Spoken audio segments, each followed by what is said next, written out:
السلام علیکم، آپ دیکھ رہے ہیں کے نیوز ایچ ڈی۔ میں ہوں حارث علی شاہ گیلانی۔ چلتے ہیں آج کی اہم خبروں کی طرف۔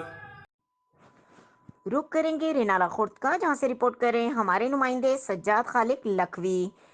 سماجی تنظیم انجمن فلاح عامہ کے صدر امجد علی کی کاوشوں سے گاؤں غلام کا ٹھٹھا۔ ضلع اوکاڑہ میں ڈاکٹر سینتا سلر اسکول آف ہوم اکنامکس کا سنگ بنیاد جرمن خاتون ڈاکٹر سینتا سلر نے اپنے دستے مبارک سے رکھا۔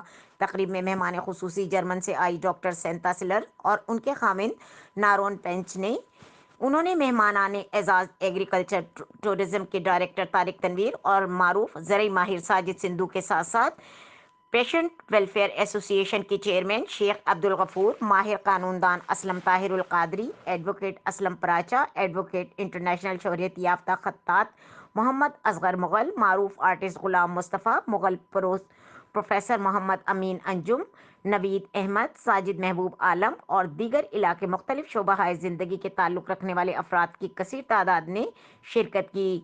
یاد رہے کہ چند یوم قبل ڈاکٹر سینتا سلر کی سماجی خدمات پر حکومت پاکستان کی طرف سے گورنر ایوارڈ سے بھی نوازا گیا تھا۔ مزید خبروں اور اپڈیٹس کے لیے ہمارے ساتھ رہیے گا، تب تک کے لیے اپنا خیال رکھیے گا۔ اللہ حافظ۔